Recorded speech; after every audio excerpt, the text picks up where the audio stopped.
Alright, what's going on, guys? This is Maury, Mark, and Dave from the Erie Better Beer Bureau. Today we got another one from Jester King. This is the Montmorecy versus Balaton. It is one of their sour ales, and this one is brewed with cherries, Montmorecy and Balaton cherries from Michigan. Nice. Basically, they barrel age it and then re-ferment it with the cherries for some dryness. They characterize it as. 6.7% alcohol. I mean, I'm ready to get into this one. I've never been disappointed by a Jester King beer. And yeah, and thank you for both scoring a bottle of this, and even Pat sipping it off camera with his handicaps up.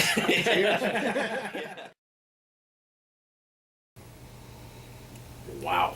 Cherry and stomach acid. That's what I get out of this thing. Wow. It's up front it's kind of a sour cherry, but then near the middle I got almost like a sweet pie cherry. Cherry pie up filling. Front it was all sour and dry. Wow. Cherry pie filling. That's exactly what it's. The longer you inhale, the more the cherry turns sweet rather than tart. I was also just reading on here, the Balaton cherry is a registered trademark of Michigan State University. Oh, wow. Nice. But I know they're very well-known cherry strains, breeds, whatever, from Michigan. The more Both you know. sour cherries. The more you know, and knowing is half the battle. Cheers.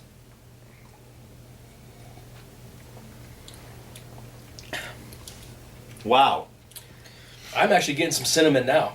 That You're spice, not kidding. That spice is actually coming out. I'm getting a That's nice. way bigger oak characteristic on the taste, and the carbonation, which if you guys saw our original pour on this thing, which we probably edited out, it was a gusher. Yeah. This thing was gushing all over the place, and I thought it was going to be that real prickly carbonation, but it is soft. It is. It's nice and soft. I get tart cherries, I get sweet cherries, I get a little bit of cinnamon, and I get a lot of that oak dryness to finish things out. Man, is this nice. It's not quite as dry as it smelled, though. It actually has a juiciness to it. It does, You know what I mean? Yeah, there is a nice finish that it feels like it's just going to dry out, but then it's just a smooth finish. In a way, it reminds me of a cherry version of atrial rubicite. Like, atrial, I felt, was that way, too. Like, it smelled like it was going to be super dry, but when you taste it, it was like juicy raspberries. And I feel like this is on the same level, but with cherry. Cherry version of it, yeah. I agree, for the most part, but the atrial rubicite had it was that underripe raspberry. I think it was even a little more tart than this, and I got a little char on the atrial rubicite. I don't get that on this. I get a lot of it. Really, the more and more we move through the review, the more balanced, and there is a nice sweetness here. It is tart. Don't get me wrong. It's tart, but it's not. It's real not even sour at all. It's not. It's not at all, and it's not mouth puckering. I felt like even the Cerveza de Temprano was way more sour and prickly than this one, and even the atrial was more sour. Take the New Glarus fruit beers and add a bit more tartness, and that's what you have. Right? Yeah. I'm gonna give this a 4.25.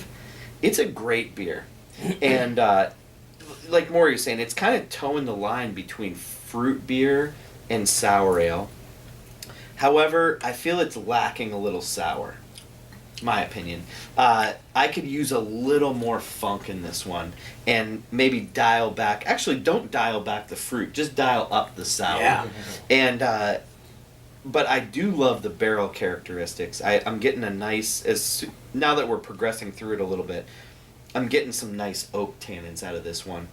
I'm getting a ton of sour cherry. I'm getting a ton of cherry pie filling. I'm getting a little bit of this cinnamon flavor, but I could use a little more funk or a little more sour on this one. So 4.25. Yeah, I'm going to agree with Dave. I was going back and forth between 4 and 4.25, but to me it's just a little bit too good. I'm going to give it a 4.25.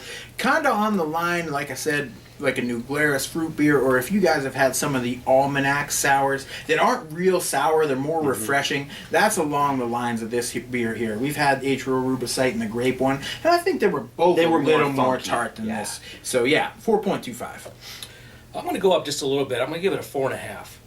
I love the balance of this beer. Okay. I mean, like these guys said, everything they said, the tartness, and then you got the sweet cherry pie, a little bit of spice and the cinnamon, and then right towards the back end it wants to dry out, but then it's a nice, pleasant, like a creamy finish almost. It does dry out though. It does a little bit. And then it rolls into that creaminess. Yeah, exactly. you That's know? the finish. And it makes you want to go back for more. Love the cherry flavor. If you like cherries, Yeah. like this is your beer. Yep. Definitely. I mean, Yep. let's state that fact. Mhm. I mean, if you love cherries, Yeah. this Well, is you got the two one different you need types to of get. cherries in here.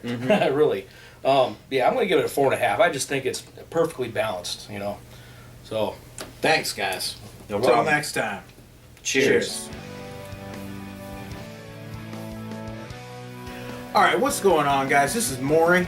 Mark? And Dave from the Erie Better Beer Bureau. If you can't continue yourself, No, dude, you before you intro, you like threw your head like way back. You like, what's up, guys? when I say chunk, Like it's dime-sized chunks in his Yeah. glass. Yeah. We're hoping they're cherries. We're hoping they are cherries. Yeah. Is Matter that a of fact. Balaton? Yeah, get I that think, thing out. I think it's a Montmorecy. Oh, yeah. Oh, that's like cherry skin, bro. Yeah, it is. I hope so. Eat it. Folks at home. There you go.